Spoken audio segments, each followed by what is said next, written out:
Hello, sixth graders.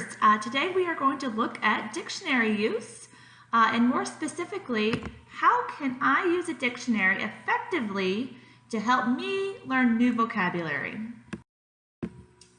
All right, and to start us off, you might be asking yourself, with a dictionary, what can I learn? A dictionary has several purposes. Some of these are listed right here on this video for you. How to spell a word, which is very helpful on the STAR test. What a word means, again, very useful on those standardized tests. How to say a word as far as like pronunciate it.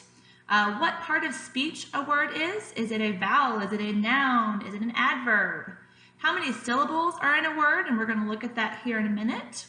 Whether or not to capitalize a word. So is it a proper noun? Is it a place? How to abbreviate a word. And for example, like USA. And finally, the meanings of prefixes and suffixes for a word.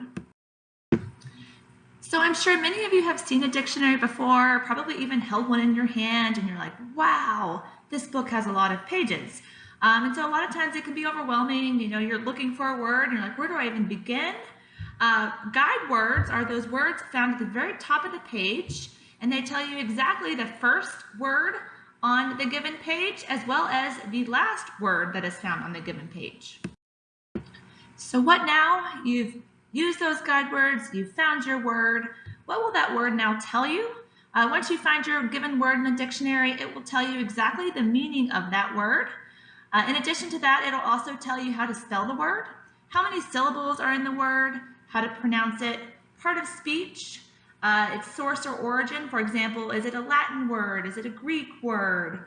If there are any plural forms to that specific word, and finally, common meanings of that word.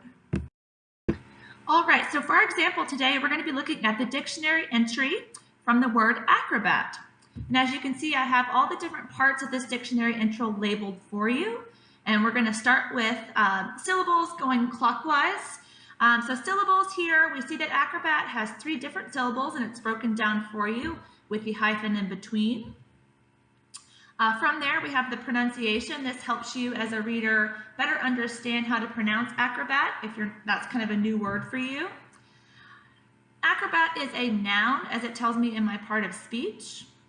This dictionary entry also tells me exactly the origin of this word. It is French and Greek. Then off to the side there, I see that this definition has 2 different meanings. And really looking at all of those meanings in the context of what you are reading is super important. And finally, this dictionary entry also tells me that acrobat can be pronounced plural in the form of acrobats.